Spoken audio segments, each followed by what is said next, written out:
Hi guys. आज हम बात करने वाले हैं मैकेलेनिक क्लाउड कंपनी के बारे में। और ये एक स्मॉल कैप कंपनी है जो कि आईटी सेक्टर से बिलोंग करती है।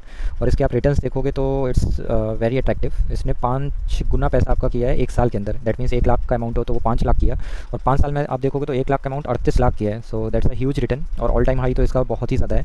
सो इस कंपनी के बारे में आज हम डिटेल में फंडामेंटल एनालिसिस करेंगे, और एट द एंड फिर कंक्लूड करेंगे कि आगे आने वाले टाइम में भी ये क्या सिमिलर काइंड ऑफ ग्रोथ दे सकती है ये कंपनी। इस कंपनी के बारे में सुधीर नाइक जी ने रिक्वेस्ट किया था, और इससे पहले हमने बाकी इन सारी कंपनीज़ पे वीडियो बनाया है। एसईपीसी और सिस्टेंगो टेक्नोलॉजी। सिस्टेंगो काफ़ी अच्छी कंपनी है, स्मॉल कैप, ये भी आईटी कैप से ही बिलोंग करती है। तो इन दोनों ही वीडियोज़ के लिंक आपको आई बटन पे मिल जाएंगे, और आप इंटरेस्टेड हो तो उसे भी देख सकते हैं। आज का वीडियो चलिए शुरू करते हैं मैगेलेनिक क्लाउड कंपनी को लेके। सबसे पहले शुरुआत हम करते हैं कि कंपनी का बिज़नेस क्या है जिस पे काम करती है। मैगेलेनिक क्लाउड, जैसा हमने देखा, ये आईटी कैप से बिलोंग करती है कंपनी। और इसी के साथ साथ आपको देखने को मिलेगा इसका जो मेन काम है वो डिजिटल स्पेस में है। डिजिटल सर्विसेज प्रोवाइड कराती है कंपनी, और ये बीएसई पे लिस्ट है, बॉम्बे स्टॉक एक्सचेंज पे, और इस नाम से आपको मिल जाएगी, एम क्लाउड, इससे आपको मिलेगी। देन इसके अलावा अगर हम देखें तो इनकी जो प्रेजेंस है वो यूरोप में है, यूएसए में है, इसी के साथ एशिया में। ऑल ओवर द ग्लोब काफ़ी अच्छी प्रेजेंस है इनकी, और इसी के साथ साथ ये थ्रू आउट द वर्ल्ड अपनी सर्विसेज प्रोवाइड कराते हैं। इसी के साथ आपको देखने को मिलेगा यहाँ पे, ये कंपनी जो है लीडिंग आईटी सर्विस ऑर्गेनाइजेशन है, जो कि अपनी सर्विसेज प्रोवाइड करती है आईटी इंडस्ट्रीज़ में। साथ ही साथ जो भी फ्यूचर इनोवेटिव आप कह सकते हो टेक्नोलॉजीज़ हैं उस पर ये अपने कामकाज करते हैं। और ये जो अपने सॉफ्टवेयर सोल्यूशंस हैं वो दोनों पे ही प्रोवाइड कराते हैं, मोबाइल पे भी, साथ ही साथ डेस्कटॉप पे भी। ये इनका बिजनेस एरिया हो गया। इसी के साथ आपको देखने को मिलेगा इनका जो एक्सपीरियंस है, और सबसे ज़्यादा इनका जो इनका कस्टमर के साथ एक्सपीरियंस है वो मायरेट इंडस्ट्रीज़ है, जिनके साथ अच्छा एक्सपीरियंस है इनका काम करने का। और साथ ही साथ आपको देखने को मिलेगा जो इन्होंने टेक्नोलॉजी ट्रेंड्स फॉलो करे हैं वो उसको यूज़ करके इन्होंने काफ़ी इनोवेटिव सोल्यूशंस प्रोवाइड करे हैं, जो कि हम आगे डिटेल में देखेंगे। और इसी के साथ आपको यहाँ पे इनका एम्प्लॉय स्ट्रेंथ दिख जाएगी। 1200 के आसपास इनके पास एम्प्लॉइज़ हैं जो कि काम करते हैं, और 92% का क्लाइंट ट्रस्ट है, और 50 से ज़्यादा कंपनीज़ को सर्विसेज अपनी प्रोवाइड कर चुके हैं। और बहुत ही अच्छा खासा रिच एक्सपीरियंस इनके पास आईटी इंडस्ट्री में है, 40 साल का। ये काफ़ी अच्छी चीज़ है कंपनी की, क्योंकि उसके पास एक्सपीरियंस बहुत अच्छा है। ये कंपनी जब ओरिजिनली फॉर्म हुई थी, इसका पहला जो ओरिजिनल नाम हुआ करता था वो आरओसी के नाम से ये जानी जाती थी। और इसी के साथ आपको देखने को मिलेगा कोलकाता में इनका ओपनिंग होती है, प्रेजेंस होता है इन द ईयर 1981, और ये इस नाम से जानी जाती थी, साउथ इंडिया प्रोजेक्ट्स लिमिटेड। ये इसकी ब्रीफ में एक हिस्ट्री रही। देन प्रेजेंस हमने ऑलरेडी देखा है, यूरोप, यूएस एंड एशिया में इनका प्रेजेंस है। और इसी के साथ साथ जो आईटी सर्विसेज प्रोवाइड करते हैं ये सॉफ्टवेयर डेवलपमेंट में करते हैं, जो इनके लाइन ऑफ बिजनेस है। एक तो सॉफ्टवेयर डेवलपमेंट हो गया, देन कंसल्टिंग प्रोवाइड करते हैं अपनी फर्दर जो भी इनके क्लाइंट्स या कस्टमर्स रहते हैं उनको। और साथ ही साथ तीसरा स्ट्रीम इनकी आ जाती है ह्यूमन रिसोर्सेज की। ह्यूमन रिसोर्सेज जिनको नहीं पता, बहुत सी कंपनीज होती है जिसमें एम्प्लॉयमेंट की ज़रूरत होती है। जो एम्प्लॉयज़ ज्वाइन करते हैं उस कंपनी में उसको ये फुलफिल करते हैं। एज आप कह सकते हो जो भी रिसोर्स चाहिए होता है किसी कंपनी को वो ये प्रोवाइड कराते हैं। ये इनका तीसरा लाइन ऑफ स्ट्रीम है जिस पे अपने बिजनेस करते हैं। और डिटेल में आप देखोगे तो वही जो मैंने आपको बताया कि लिस्टिंग एम्प्लॉयमेंट वैकेंसीज़, जो भी एम्प्लॉयमेंट वैकेंसीज़ होती है उसको ये फुलफिल कराते हैं एज अ ह्यूमन रिसोर्स। ये इनके 3 लाइन ऑफ स्ट्रीम हो गई जिसमें ये अपने सर्विसेज प्रोवाइड करते हैं। और उसी में आपको और देखने को मिलेगा डिटेल में, ह्यूमन कैपिटल पहला आ जाता है जो इनका पहला लाइन ऑफ स्ट्रीम आ गई। उसमें ये ह्यूमन रिसोर्स सर्विस प्रोवाइड कराते हैं अपने कस्टमर्स को, यहाँ पे आपको देखने को मिलेगा। देन कंसल्टिंग करते हैं, बेसिकली कंसल्टिंग किसी भी कंपनी को कोई आप कह सकते हो कोई सर्विसेज पे सपोर्ट चाहिए वो भी ये प्रोवाइड कराते हैं। अंडर दिस आप ये देखोगे तो जैसे जो आज के टाइम में डिजिटल एक्सपीरियंसेस होते हैं वो एम्प्लॉइज़ को ये प्रोवाइड करते हैं और अपने कस्टमर्स को प्रोवाइड कराते हैं। देन एक डेवॉप्स पे भी अपनी सर्विसेज प्रोवाइड कराते हैं। इन शॉर्ट डेवॉप्स का मतलब मैं आपको बताऊँ, DevOps across the IT industry बहुत ही वाइडली यूज़ किया जाता है। और इसका जो मेन काम होता है वो आपका टाइम जो बहुत ज़्यादा कंज्यूम होता है, टाइम कंजम्पशन को कम करता है, क्योंकि इसके pre defined set of products होते हैं। उसको यूज़ करके आप सेट ऑफ स्ट्रीम या सेट ऑफ पाइपलाइन बनाते हो। एक आप प्रोसेस बिल्ड कर सकते हो कि बार बार आपको कोई भी रिपीटेटिव काम है वो ना करना पड़े। इंस्टेड ऑफ दैट आपने एक प्रोसेस बिल्ड कर दिया और हर बार वो रिपीटेटिव काम से आप बच सकते हो। ये जो एक प्रोसेस क्रिएट होता है ये आपका टाइम भी बहुत रिड्यूस करता है, उसी के साथ साथ आपकी एफिशिएंसी बहुत ज़्यादा किसी भी प्रोजेक्ट की बढ़ा देता है। अक्रॉस द आईटी इंडस्ट्रीज बहुत ज़्यादा यूज़ किया जाता है। और इसकी जो टर्मिनोलॉजी है वो कंटिन्यूस इंटीग्रेशन एंड आप कह सकते हो CI/CD, continuous integration and continuous development पे फोकस करता है, जो पाइपलाइंस वगैरह बनाते हैं। इसमें भी अपनी सर्विसेज प्रोवाइड करते हैं। इसमें आपको देखने को मिलेगा ये जो ये ऑर्गेनाइजेशंस होती है जिनको अपनी सर्विस प्रोवाइड करते हैं तो उनको हेल्प करते हैं उनके आईटी ऑपरेशंस और सॉफ्टवेयर डेवलपमेंट को और बेहतर करने में। इसी के साथ साथ उसकी जो क्वालिटी होती है वो बढ़ा देते हैं। देन ड्रोन सोल्यूशंस जो होते हैं वो भी प्रोवाइड करते हैं। और इसी के साथ कुछ और फर्दर चीज़ें हैं, सर्विसेज जो प्रोवाइड कराते हैं। आगे डिटेल में हम सारी सर्विसेज को कवर करेंगे। देन यहाँ पे आप देख पा रहे हो कि टोटल 4 कंपनीज़ हैं, और ये चारों कंपनीज़ अपनी जो कंपनी हम डिस्कस कर रहे हैं मैगेलेनिक क्लाउड, वो ओन करती हैं चारों ही कंपनीज़ को। और ये चारों ही वाइडली आप कह सकते हो डिफरेंट सेट ऑफ बिजनेसेस को संभालती हैं। जिसमें कि पहली कंपनी आती है JNIT टेक्नोलॉजीज़, और इसका आप काम देखोगे ये सब्सिडरी है मैगेलेनिक क्लाउड की। और इसका मेनली फोकस काम देखोगे तो वो ह्यूमन कैपिटल है एंड डिजिटल ट्रांसफॉर्मेशन है। जो ह्यूमन रिसोर्सिंग का काम होता है वो ये कंपनी संभालती है। और डिजिटल ट्रांसफॉर्मेशन जो भी नीड होती है, बिजनेस नीड होती है, किसी के बिजनेस को डिजिटलाइज करना है, उसके सारे काम ये कंपनी संभालती है। देन जो दूसरी कंपनी आती है वो मोटिविटी लैब्स करके आती है, और बेसिकली ये कंपनी का मेन फोकस रहता है क्लाउड एरिया पे या मोबाइल एरियाज़ पे, मोबाइल एप्लीकेशंस प्रोवाइड करती है। देन बिग डेटा पे इसका काम रहता है, इनोवेशंस पे इसका काम रहता है। तो ये इसके की एरियाज हो गए। देन तीसरी जो कंपनी है वो स्कैनड्रॉम सॉल्यूशंस करके है, और इसका बहुत ही ज़्यादा पॉपुलैरिटी इस टाइम पे आई है और हर तरफ से गवर्नमेंट भी पुश कर रही है। सो इसका सीधा काम रहता है वो ड्रोन से रिलेटेड रहता है। सो ये कंपनी ड्रोन की मैन्युफैक्चरिंग भी करती है, दैट मीन्स ड्रोन बनाती भी है, साथ ही साथ ड्रोन रिलेटेड जो भी सर्विसेज होती है वो भी ये प्रोवाइड करती है। सो ये एक बहुत ही ज़्यादा एडवांटेज हो जाता है इस कंपनी के लिए, जो कि आईटी कंपनी है, रिस्पेक्टिव ऑफ दैट वो ड्रोन में भी अपनी सर्विसेज प्रोवाइड करा रही है। देन आप देखोगे जो इनकी चौथी कंपनी है वो आईवेस ई सर्वेलेंस कंपनी करके आती है, और इसका भी काम बहुत ज़्यादा वाइडली है। सो इसका भी बहुत ज़्यादा इसको एडवांटेज मिलता है। तो इसका जो काम रहता है वो सर्वेलेंस साइड का ज़्यादा काम रहता है, जिसमें कि आप कह सकते हो इंटेंसिव विजिलेंस जो सर्वेलेंस होता है कि उस पर जो नज़र रखी जाती है, सो एक तरीके का सर्वेलेंस होता है, वो ये काम करते हैं। इसी के साथ साथ जो इंटरवेंशन सिस्टम्स होते हैं उसको ये बिल्ड भी करते हैं, उसको डिलीवर भी करते हैं, साथ ही साथ इंस्टॉल भी करते हैं। सो ये पूरा A to Z सारा ही काम करते हैं सर्वेलेंस का। जो भी इनका प्रोडक्ट है वो बनाते हैं, उसको डिलीवर करते हैं, उसको इंस्टॉल करते हैं, और फिर उसको रिपेयरमेंट वगैरह होता है या मेंटेनेंस होता है वो भी ये प्रोवाइड करते हैं। सो ये 4 सेट ऑफ आप कह सकते हो कंपनीज़ है जो कि कई अलग अलग बिजनेस को संभालती हैं इनके। उसी के साथ आप रेवेन्यू पे नज़र डालोगे तो 2022 का डेटा है, और इसमें जो रेवेन्यू आता था वो आईटी कंसल्टिंग से 90% का आता था, और एफएमसीजी में भी इनका छोटा सा काम है जिससे 10% का रेवेन्यू आता है। सो मेजरली इनका फोकस तो आईटी पे ही है, दैट इज़ द रीज़न कि ये आईटी सेक्टर के अंदर कंपनी आती है। और जो इनकी सब्सिडरीज थी चारों, जो हमने लास्ट स्लाइड में देखा, तो इसमें आप नज़र डालोगे तो जो सबसे ज़्यादा कंट्रीब्यूट करता है इनका रेवेन्यू में वो JNIT टेक्नोलॉजीज़ करती है, जिसका 60% का कंट्रीब्यूशन आता है। सो ये सबसे ज़्यादा रेवेन्यू जनरेट करती है सब्सिडरी इनकी। दैन दूसरी जो सब्सिडरी है मोटिविटी लैब्स, वो अराउंड 30% का कंट्रीब्यूट करती है टोटल रेवेन्यू में, और ये 2022 का डेटा है जिसके अकॉर्डिंग कंट्रीब्यूशन इन्होंने मेंशन कर रखा है। और बाकी की जो 2 सब्सिडरीज थी, सो वो रिसेंट ही कंपनी ने एक्वायर किया था 2022 में, लास्ट ईयर। सो 1 मई 2022 को कंपनी ने एक्वायर किया था आईवेस का पूरा इंटायर स्टेक। सो आईवेस जो कि हमारी ड्रोन रिलेटेड एरियाज़ को देखती है, सो उसका एक्विजिशन किया था, और पूरी तरीके से इन्होंने इस सब्सिडरी को ओन कर लिया है। जो टोटल कॉस्ट आया था वो 291 करोड़ का था, जो कंपनी को खरीदने में कॉस्ट लगा था। इसी के साथ जो दूसरा आप कह सकते हो सब्सिडरी इनकी प्रोविगिल सर्वेलेंस लिमिटेड करके, सो इसको कंपनी ने एक्वायर किया था 36 करोड़ के लागत पे, जो कि आप देख सकते हो लास्ट ईयर ही किया है। सो इन दोनों का ही ओनिंग कंपनी ने लास्ट ईयर ही किया हुआ है, जिसका भी कंट्रीब्यूशन अब रेवेन्यूज़ में आता हुआ आपको 2023 में आपको दिखेगा रिजल्ट्स में। देन यहाँ पे आप देखोगे तो प्रमोटर की होल्डिंग्स थी, सो वो मेंशन कर रखा है कि वो डिक्रीज़ हुई थी, सॉरी माय बैड, वो प्रमोटर की होल्डिंग्स इनकी इंक्रीज़ हुई थी। सो 67% थी, it's a little bit confusing. So heading में डिक्रीज़ है, और यहाँ पे भी आप देखोगे तो यहाँ पे आई थिंक कुछ इनअप्रोप्रिएट टाइप हो गया है। सो यहाँ पे आप देखोगे तो टोटल इनका कहने का मतलब है कि प्रमोटर की होल्डिंग डिक्रीज़ हुई थी, जिसमें पहले प्रमोटर ओन करते थे 67%, वो 61 हो जाती है। उसका जो मेजर रीजन आता है वो सिर्फ और सिर्फ एक प्रमोटर का है, जिनका नाम जोसेफ सुधीर जी है। सो उन्होंने अपनी आप कह सकते हो होल्डिंग्स, टोटल होल्डिंग्स को ट्रिम किया था, वो भी स्लाइटली से किया, 46% की ओन करते थे, और अभी करंटली वो 41% की ओन करते हैं। देन जैसे हमने देखा एफएमसीजी में भी इनका स्लाइटली सा कंट्रीब्यूशन रहता है। सो कंपनी ने पूरी तरीके से उसको एज आप कह सकते हो न्यू सब्सिडरी करने के लिए अप्रूवल वगैरह ले लिया है, और जो 2 इनके फूड बिजनेसेस हैं यहाँ पे आपको देखने को मिल जाएगा, सो दोनों को ही इन्होंने स्लम सेल कर दिया है, और प्रपोजल के लिए डाल दिया है, ताकि वो 100% सब्सिडरी बन जाए, इस मेन पैरेंट कंपनी से उनका बिजनेस निकल पाए। सो उसका करने का पूरा रीज़न है, फोकस ये करना चाहते हैं अपने आईटी के ऊपर। सो यहाँ पे आपको देखने को मिल जाएगा कि जो आईटी की डिमांड है आने वाले टाइम में उसको फुलफिल करने के लिए इनका पूरा प्राइमरी फोकस आईटी के ऊपर ही है, और दैट्स द रीज़न ये पूरी तरीके से उस पर फोकस करना चाहते हैं। देन यहाँ पे जिन प्रमोटर की हम बात कर रहे थे, आप यहाँ पे स्क्रीन पे देख सकते हो उनको। सो जोसेफ सुधीर जी बेसिकली यही इस कंपनी के प्रमोटर हैं, डायरेक्टर भी हैं, और ये इनके कुछ कीवर्ड्स हैं जो कि की लाइंस है जो कि उन्होंने बोल रखी है। सो आप पॉज करके एक बार देख सकते हो और इनके बारे में और स्टडी कर सकते हो, just to get more confidence to this company. So यहाँ पे कंपनी ने अपनी वास्ट एरियाज़ को दिखाया है जिस पे कंपनी काम करती है। सो सबसे पहला हो जाता है इनका डिजिटल ट्रांसफॉर्मेशन, और डिजिटल ट्रांसफॉर्मेशन इन शॉर्ट मतलब ये रहता है कि कोई भी कंपनी है जो अपने बिज़नेस को डिजिटलाइज करना चाहती है, सो उसको ही अपनी सर्विस प्रोवाइड कराते हैं। एंड इसमें बेस्ट पार्ट रहता है इनका कि क्लाउड डेटा को ये लेवरेज करते हैं, उसका यूज़ करते हैं डिजिटल ट्रांसफॉर्मेशन के लिए, साथ ही साथ अपने खुद के सोल्यूशंस भी प्रोवाइड कराते हैं। देन दूसरी जो सर्विसेज रहती है वो प्रोडक्ट इंजीनियरिंग रिलेटेड रहती है, और इसमें आप देखोगे तो सारी new age and future ready products रहते हैं जो कि ये प्रोवाइड कराते हैं, जिसमें कॉस्ट को भी कंट्रोल करते हैं और अपने रिसोर्सेज को भी कंट्रोल करके ये काम करते हैं। देन तीसरा इनका प्रोडक्ट डेवलपमेंट, सो कोई भी जो फाइनल प्रोडक्ट रहता है एज़ पर द मार्केट और as per the business ask, उसको ये बनाते हैं और उसको डिलीवर कराते हैं। देन चौथा इनका क्वालिटी एश्योरेंस, तो बेसिकली ये भी बहुत इंपॉर्टेंट फैक्टर हो जाता है। अगर आप कोई भी आईटी इंडस्ट्री को उठा के देखोगे, कोई भी आप सॉफ्टवेयर बना रहे हो, सॉफ्टवेयर के बाद उसकी प्रॉपर टेस्टिंग होनी बहुत ज़रूरी होती है। सो ये ऑटोमेटेड क्वालिटी एश्योरेंस पे ज़्यादा फोकस करते हैं, सो दैट उसमें जो ह्यूमन एरर के चांसेस होते हैं वो काफ़ी कम हो सकें और क्वालिटी काफ़ी अच्छी निकल सके। इसके बाद आप डेवऑप्स देखोगे, जो कि हमने पहले भी डिस्कस किया। सो डेवऑप्स का मेन फोकस ही रहता है कि वो आपकी टाइम एफिशिएंसी को बढ़ाता है, और उसी के साथ साथ आपका आप कह सकते हो कि जो बर्डन रहता है एम्प्लॉयज़ के ऊपर, सो उसको काफ़ी कम करता है। सो उसी का सीधा रिफ्लेक्शन दिखेगा कि टाइम एफिशिएंसी जब आपकी काफ़ी अच्छी हो जाती है तो क्वालिटी काफ़ी इंप्रूव हो जाती है, जो डेवऑप्स सॉल्यूशंस रहते हैं CI/CD का यूज़ करके प्रोवाइड कराते हैं।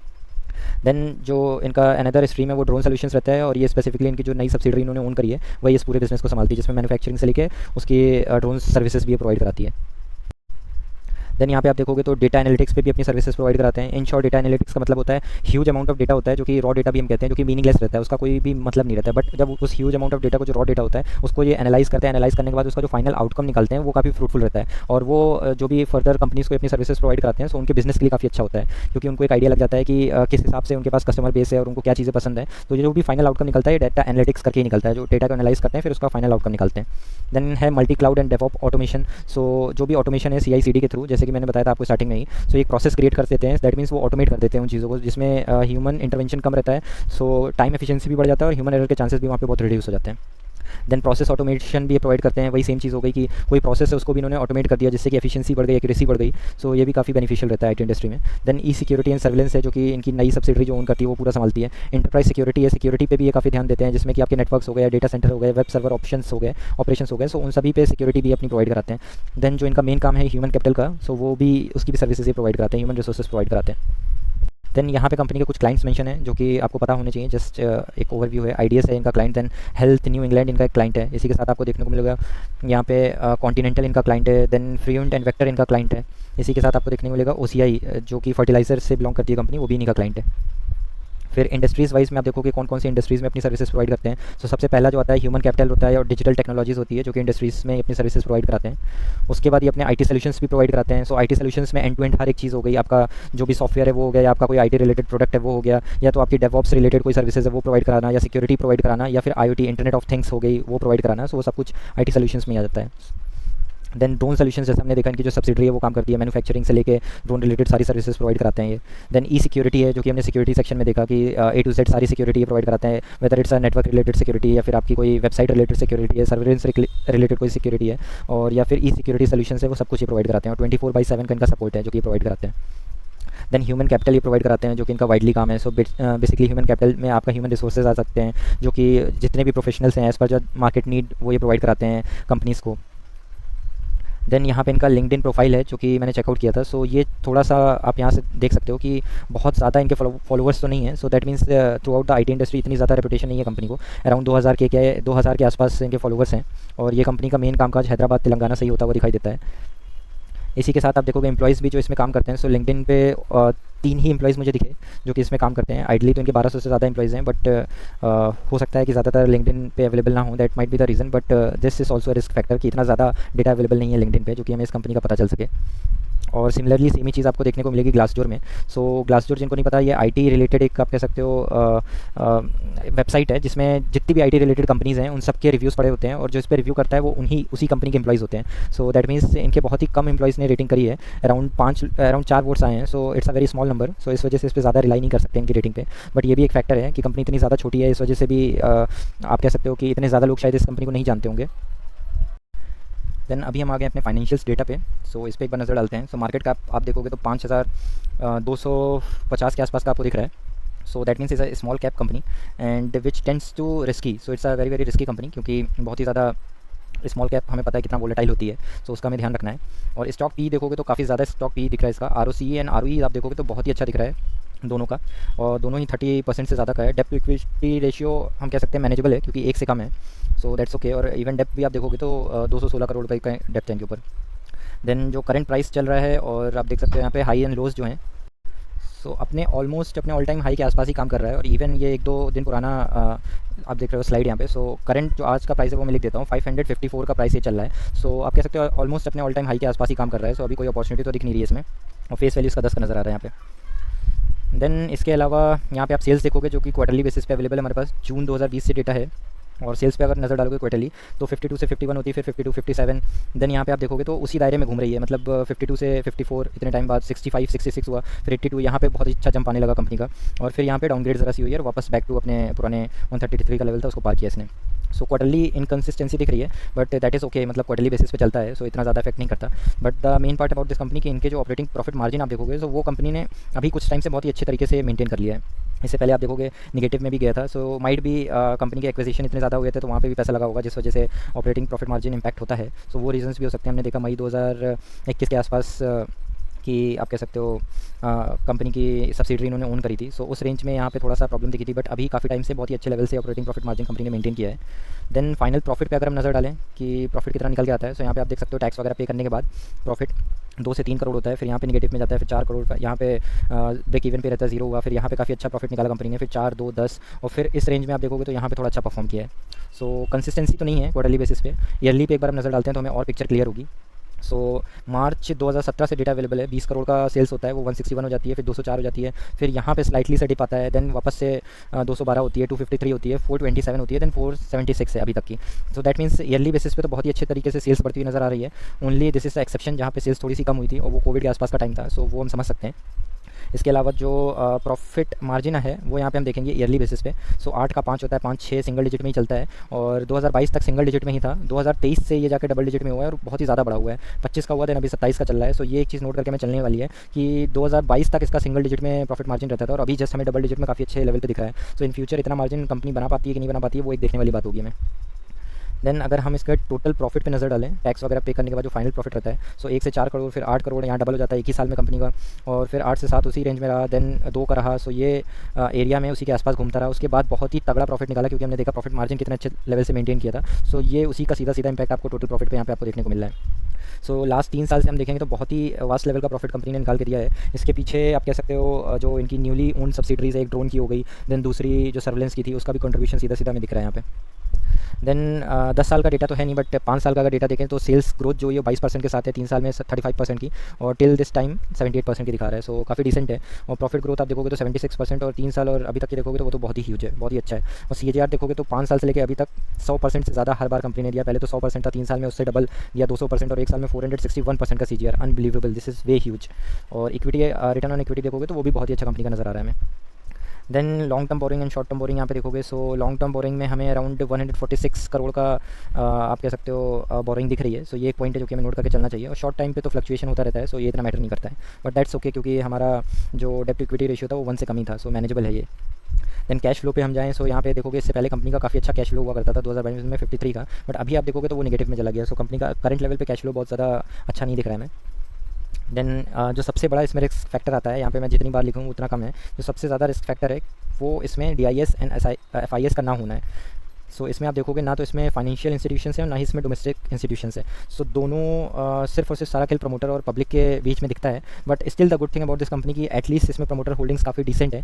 बट अगेन फिर वही चीज़ आ जाती है कि इनकी प्रमोटर होल्डिंग्स जो रिड्यूस हुई थी वो भी रिसेंट में ही हमने स्टार्टिंग में भी देखा, जो इनके प्रमोटर थे उन्होंने अपना स्टेक स्लाइटली सा रिड्यूस किया था, उसकी वजह से रिड्यूस हुई थी।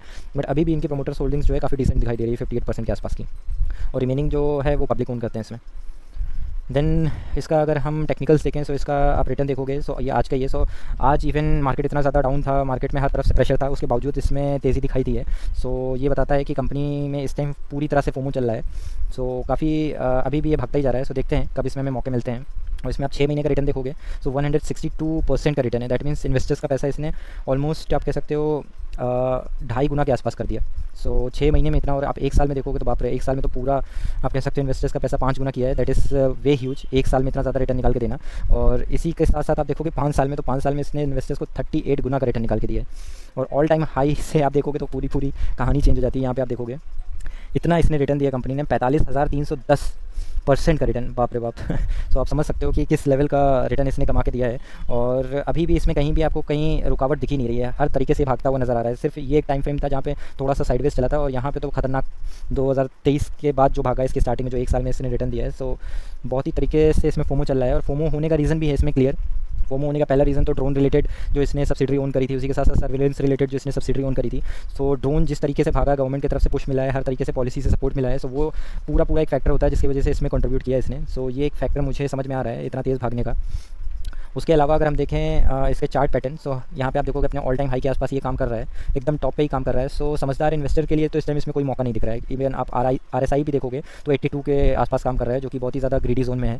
सो इवन मैंने वीकली भी इस पर चार्ट ट्राई किया था लगाने का, तो इसमें आप देखोगे यहाँ वीकली भी, सो वीकली में भी इसमें कोई भी मौका ये नहीं दे रहा है। क्लियर वन साइडेड रैलीज में दिखाई दे रही है। RSI देखोगे तो 93 के आसपास दिखाई दे रहा है, बहुत ही ज़्यादा इसमें ग्रीड दिखाई दे रही है। सो जो समझदार इन्वेस्टर होगा उसको तो अभी यहाँ पे एंट्री नहीं करनी चाहिए। अगर कोई मोमेंटम को चेस करना चाहता है कि भाई मोमेंटम इसमें बहुत अच्छा है और इसी तरीके से मोमेंटम बना रहा, उसको मिस आउट नहीं करना चाहता है, तो अपना रिस्क लेकर एंट्री ले सकता है। बट वो समझदार इन्वेस्टर की आप कह सकते हो कैटेगरी में नहीं आएगा। सो आइडली तो हमें इसमें वेट करना चाहिए कि ये प्रॉपर कहीं पे कंसोलिडेट करे। इवन इसमें आप यहाँ पे देखोगे सो वही सेम चीज़ अगर ये यहाँ पे दोहराए आप देखोगे इस टाइम पे इसमें इतना डाउन तो नहीं आया था, इसमें स्टॉक इतना टूटा नहीं था, बट इसने टाइम करेक्शन दिया था इस लेवल से इस लेवल तक। सो अगर वो भी करेक्शन हमको यहाँ से यहाँ तक कहीं देखने को मिलता है कि ये कंसोलिडेट करता है जिस लेवल पे अभी है वहाँ पे, तब हम इसमें एंट्री करने के बारे में सोच सकते हैं। या तो अगर ये स्लाइटली सा गिरता है 400 के आसपास आता है तब फिर हम एक बार एंट्री करने का सोच सकते हैं उसमें। सो ऑलमोस्ट हर चीज़ मैंने इस कंपनी की कवर कर लिया। अब अगर वीडियो यहाँ पे कंक्लूड करूँ कि फाइनल कॉल क्या होना चाहिए, सो इस स्मॉल कैप कंपनी, सो इसमें रिस्क बहुत ज़्यादा रहेगा और जिस लेवल की इसने ग्रोथ दिखाई है अनबिलीवेबल, सो इसमें बहुत ही बड़ा फोमो चल रहा है। सो ये एक फैक्टर हमें ध्यान में लेके चलना है कि जब इतना ज़्यादा रनअप हो जाता है उसके बाद कंपनी कहीं ना कहीं रुकती है और या तो कंपनी का स्टॉक प्राइस टूट भी सकता है। सो फोमो के चक्कर में जो इसमें जाना चाहता है, सो इट्स आप कह सकते हो दो तरफा कहानी है कि या तो फोमो के चक्कर में आप गए और मोमेंटम स्टॉक पकड़ा रहा तो बल्ले बल्ले बहुत ही अच्छा है, और अगर वो वहाँ से गिर जाता है तो ऊपरी तौर से इसमें बहुत बुरी तरीके से इंसान फंस सकता है। तो वो एक फैक्टर है। बट अगर कंपनी के फंडामेंटल वाइज मैं बात करूँ तो फंडामेंटल्स कंपनी के काफ़ी डिसेंट दिख रहे हैं। प्रोमोटर होल्डिंग्स काफ़ी डिसेंट है, 58% की है। देन आप देखोगे इसमें ग्रोथ, कंपनी की ग्रोथ भी काफ़ी अच्छे लेवल से इंक्रीज़ हो रही है। बट एक जो नोट करके चलने वाली चीज़ ये है कि कंपनी की ग्रोथ जो है वो 2 से 3 साल के अंदर अंदर बहुत ज़्यादा ग्रोथ है, प्रॉफिट में आपको बहुत ज़्यादा ग्रोथ दिखेगी। उसका सीधा सीधा जो रीज़न आता है वो ऑपरेटिंग प्रॉफिट मार्जिन पे आता है, क्योंकि यही 2-3 साल में ऑपरेटिंग प्रॉफिट मार्जिन इसके बहुत ज़्यादा बढ़े हैं। तो ये चीज़ एक नोट करके चलने वाली कि आगे भी ऐसे हमें ग्रोथ मिल सकती है कि नहीं मिल सकती है। सो उस पर हमें काफ़ी कड़ी नज़र बना के रखनी पड़ेगी। बट इरिस्पेक्टिव ऑफ दैट हम बात करें फंडामेंटल्स की, तो fundamentals wise company is looking strong. So मेरे तरफ से इसमें जाया जा सकता है, बट अपना रिस्क एपिटाइट लेके ही इसमें जाया जा सकता है। तो बहुत ही ह्यूज अमाउंट के साथ हमें नहीं जाना है, हमें स्मॉल अमाउंट के साथ जाना है और धीरे धीरे ग्रेजुअली जब हम देखते हैं कि कंपनी अच्छा परफॉर्मेंस दे रही है तो हम अपने अमाउंट को फिर धीरे धीरे बढ़ाते जाएंगे based on the company performance. So ये एक तरीका है जो इसमें हम लागू कर सकते हैं। बट इरिस्पेक्टिव ऑफ दैट अगर आप फोमो बाइंग करना चाहते हैं तो उसके लिए तो मैं क्लियरली मना करना चाहता हूँ। भले ही वो मोमेंटम पकड़ा रहा है आपको पछतावा हो जाएगा, बट वो पछतावा उतना पछतावा नहीं होगा अगर वो अपने टॉप से 40 से 50% करेक्ट हो जाएगा। सो आइडियल समझदार इन्वेस्टर वही है जो थोड़ा सा टाइम देख के जब ये करेक्ट होगा तब उसमें एंट्री ली जाए। सो इसी के साथ अपना वीडियो हम यहीं पे क्लोज करते हैं। अगर आपके कोई फर्दर क्वेरीज हैं या किसी और कंपनी पे आपको फंडामेंटल एनालिसिस का वीडियो चाहिए so feel free to comment it down, और उसके साथ हम अपने फर्दर वीडियोस और लेके आएंगे। Till then thank you so much guys, have a great day, bye bye.